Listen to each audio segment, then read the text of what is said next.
These headlines brought to you by SA Gardens. Peoples Party के रहनुमा कमर जमान कायरा ने वजीर-ए-आजम पर सख्त तनकीद करते हुए कहा कि वजीर-ए-आजम इमरान खान इस वक्त मुल्क का सबसे बड़ा मसला है और जरूरी नहीं कि हर हुकूमत अपनी मुद्दत पूरी करे। पीपल्स पार्टी के रहनुमा कमर जमान कायरा ने कहा कि आज की हुकूमत का एक प्लान भी कामयाब नहीं हुआ। जिस चीज पर भी वजीर-ए-आजम ने नोटिस लिया वो कौम के लिए अजाब बन गई, चाहे वो अद्वियात हो, चीनी आटा ही क्यों न हो।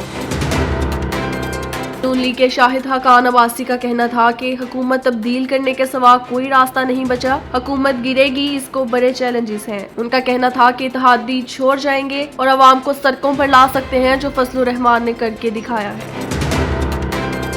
गुजरावाला में डकैती की अनोखी वारदात हुई और बेरोजगारी से तंग आकर एक किराएदार ने बुर्का पहनकर मालिक मकान को ही लूट लिया, लेकिन पकड़ा गया। पुलिस के मुताबिक चिनार रोड के इलाके में मुलजिम उस्मान ने बुर्का पहनकर अपने ही मालिक मकान के घर डकैती मारकर 39,000 रुपए लूट लिए। गिरफ्तार होने पर मुलजिम उस्मान ने डकैती को मजबूरी करार दे दिया। वज़ीर-ए-आज़म इमरान खान की हदायत के बावजूद कराची की मुख्तलिफ इलाकों में बिजली की गैर एलानिया लोड शेडिंग का सिलसिला जारी है। असद उमर की यकीन दहानी के बावजूद गुज़िश्ता शब और इतवार की सुबह मुख्तलिफ इलाकों में लोड शेडिंग का सिलसिला जारी रहा। असद उमर का कहना था कि इलेक्ट्रिक ने रवैया दुरुस्त ना किया तो वफाक उसे तहवील में ले सकता है। तहरीक इंसाफ का सिंध हुकूमत के खिलाफ नैब में जाने का ऐलान। फरदौस शमीम नकवी ने कहा कि सिंध में जो काम होता है उसमें 52% रिश्वत ली जाती है, ये कराची को कुछ नहीं देंगे, सिर्फ पैसा लूटेंगे। नैब में हम भी शिकायत दर्ज कराएंगे। लाहौर समेत पंजाब में गरज चमक के साथ बारिश, बिजली का निजाम दरहम बरहम। लाहौर और गिरदो नवाह में गुज़िश्ता रात गरज चमक के साथ बारिश से गर्मी का जोर टूट गया और हब्स की शिद्दत में कमी आ गई, लेकिन शहर में 200 से ज्यादा फेडर ट्रिप कर गए, जिससे शहर भर में बिजली का निजाम दरहम बरहम हो गया। वजीर शहरी हवाबाजी गुलाम सरवर खान को जाली डिग्री केस में पंजाब के एंटी करप्शन यूनिट ने बचाया। मज़कूरा वजीर के खिलाफ जब जाली डिग्री रखने के इल्जाम में केस बिल्कुल तैयार था, एंटी करप्शन यूनिट ने गुलाम सरवर के हक में मुकम्मल यू टर्न लिया। कसूर में सफाक बाप ने दूसरी बीवी के कहने पर अपने 3 साला सगे बेटे को कत्ल करके लाश नहर में फेंक दी। 10 जुलाई को शबान की लाश खडिया नहर से मिल गई। इब्तदाई तफ्तीश में मकतूल बच्चे के बाप नदीम की हरकत मशकूक महसूस हुई तो पुलिस ने उसे हिरासत में ले लिया। सफाक बाप नदीम ने दौरान तफ्तीश शबान के कत्ल का इतराफ कर लिया। उसने बताया कि दूसरी बीवी शबान से ना खुश थी, उसे खुश करने के लिए मैंने बेटे को मार डाला, अब शर्मिंदा हूँ। हैदराबाद में कोरोना वायरस में मुब्तला लेडी डॉक्टर बच्ची को जन्म देने के 4 घंटे बाद इंतकाल कर गई। जिंदगी के बाद लेडी डॉक्टर इरम को सांस लेने में दुश्वारी हुई और वो 4 घंटे बाद ऑक्सीजन मिलने के बावजूद चल बसी। लियारी गैंगवार के सरगना उज़ैर बलोच के साथी हबीब जान का कहना है कि उज़ैर बलोच की मदद के बगैर इमरान खान और इफ्तिखार चौधरी का कराची आना और जलसा करना मुमकिन नहीं था। हबीब जान ने कहा कि इमरान खान की हमायत करप्शन के खिलाफ एजेंडे और आसिफ जरदारी की नफरत में की गई।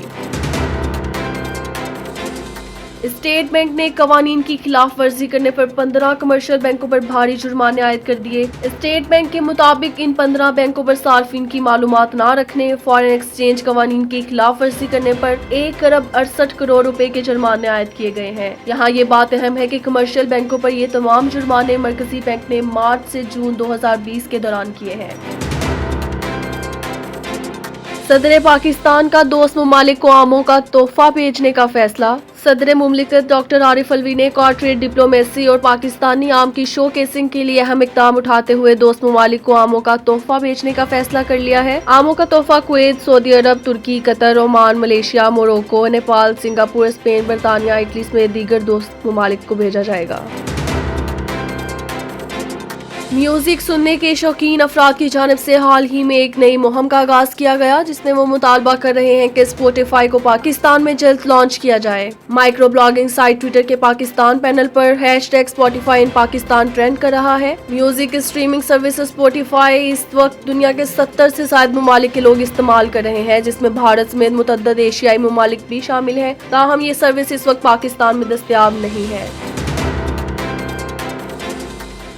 कौम की बेटी, पाकिस्तान की पहचान और दुनिया की सबसे कम सन नोबेल इनाम याफ्ता शख्सियत मलाला यूसुफजई आज अपनी 23वीं सालगिरह मना रही हैं। आज के दिन मलाला ने अक़वाम मुत्तहिदा में सनती तफरीक के खिलाफ असर अंगेज तकरीर की थी, जिसके बाद अक़वाम मुत्तहिदा ने इस दिन को मलाला डे करार दे दिया। पाकिस्तान इंटरटेनमेंट इंडस्ट्री की मकबूल अदाकारा बुशरा अंसारी ने एक तबसरे में नाज़ेबा अल्फाज इस्तेमाल करने पर अपने मदाहों से माफी मांग ली। बुशरा अंसारी की लुबना फरियाद की तनकीद के जवाब में सख्त अल्फाज इस्तेमाल करने पर मुतअद्दिद सार्फिन ने उन पर ही तनकीद की बौछार कर डाली। बाद अज़्ना बुशरा अंसारी ने अपना कमेंट डिलीट कर दिया था, लेकिन तब तक उनके कमेंट के स्क्रीनशॉट सोशल मीडिया पर वायरल हो चुके थे। सऊदी अरब में 24 साला पाकिस्तानी नौजवान वकास के दिन भिड़ गए और बड़ई से फैशन मॉडल बन गया। अलरीबा.नेट से गुफ्तगू करते हुए वकास ने बताया कि मैं 4 साल कबल बतौर बड़ई काम करने के लिए सऊदी अरब आया था। अफसोस इस बात का है कि पाकिस्तान ने मुझे मौका नहीं दिया। मॉडल अयान अली का शोबिस में वापसी का ऐलान। करेंसी स्मगलिंग केस में जमानत पर रहा पाकिस्तान की मॉडल और गुलकारा अयान अली ने शोबिस में वापसी का ऐलान कर दिया। बॉलीवुड शहंशाह अमिताभ बच्चन में कोरोना वायरस की तशखीस होने के बाद उनके बेटे और अदाकार अभिषेक बच्चन भी कोरोना वायरस में मुब्तला हो गए हैं। अभिषेक बच्चन ने अपने ट्वीट में लिखा कि वालिद और मेरा कोरोना टेस्ट मुस्बत आया है, हम दोनों को हल्की अलामात हैं और अस्पताल में दाखिल हो चुके हैं। अमरीकी टेक्नोलॉजी कंपनी अमेज़न ने अपने मुलाजमीन को मोबाइल से टिकटॉक ऐप हटाने से मुतालिक ईमेल पर वजाहत पेश करते हुए कहा कि ये ईमेल गलती से हो गई थी। अमेज़न ने एक रोज कबल अपने मुलाजमीन को ईमेल भेजी थी, जिसमें कहा गया सिक्योरिटी खदशात की वजह से वो अपने मोबाइल फोन डिवाइसेस से टिकटॉक ऐप को 10 जुलाई तक हटा दें। ताहम अमेज़न ने एक रोज बाद ही अपना बयान बदलते हुए उसे गलती से भेजी गई ईमेल करार दे दिया। समाजी राब्तों के मकबूल तरीन प्लेटफॉर्म फेसबुक ने अमरीकी सदारती इंतखाब से कबल सियासी इश्तहारात की बंदिश पर गौर करना शुरू कर दिया है। गैर मुल्की खबरें रिसाल दारे के अमरीकी सदर डोनाल्ड ट्रंप के करीब सदारती उम्मीदवार जो बाइडन ने फेसबुक इश्तहारात से मुतालिक कहा था कि फेसबुक सियासी इश्तहारात चलाने से पहले उनकी सच्चाई जांच लिया करें। उर्दन से ताल्लुक रखने वाले एक शेफ ने मास्क बनाने के लिए अलग ही हिकमत अमली सोची और उन्होंने बैंगन के छिलकों से मास्क तैयार कर लिया। उर्दन के उमर सरतावी नामी शेफ ने बैंगन के छिलकों को नमक का इस्तेमाल करते हुए पानी में पकाने के बाद उसे सुखाकर एक चमड़े नमा चीज में तब्दील किया। उनका कहना है कि मैंने सोचा कि क्यों ना बैंगन के छिलकों को फेंकने और उन्हें जाया करने की बजाय उससे एक फैशनेबल तर्ज का मास्क तैयार किया जाए। माइक्रोसॉफ्ट के बानी बिल गेट्स ने कहा है कि कोरोना की मुमकिना वैक्सीन जरूरतमंदों की बजाय ज्यादा बोली लगाकर खरीदने वालों को दी गई तो फिर तवील मुद्दती और हलाकत इस वबा का सामना होगा। अमरीकी सदर डोनाल्ड ट्रंप ने SOPs पर अमल करते हुए कोरोना वायरस की मुहलिक वबा के दरमियान पहली बार मास्क पहन लिया।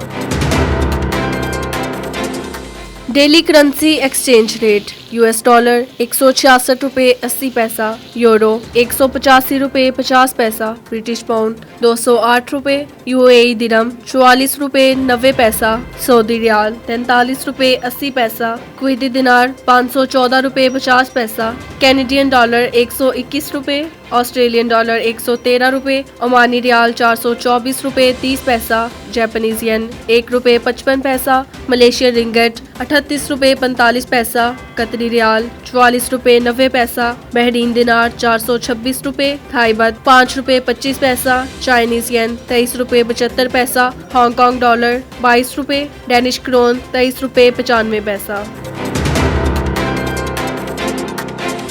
Crypto currency exchange rate bitcoin 15,34,472 रुपये 19 पैसा, इथीरियम 39,898 रुपये 71 पैसा, तीथर 166 रुपये 11 पैसा, रिपल 33 रुपये 45 पैसा, बिटकॉइन कैश 39,182 रुपये 67 पैसा, कार्डेनो 20 रुपये 42 पैसा, बिटकॉइन SV 30,758 रुपये 2 पैसा, लाइटकॉइन 7,399 रुपये 60 पैसा, बाइनेंस कॉइन 3,025 रुपये 30 पैसा, Crypto.com कॉइन 24 रुपये 6 पैसा। ये थी आज की ताज़ा तरीन खबरें। मज़ीद अपडेट रहने के लिए देखते रहें ऐसे टाइम्स।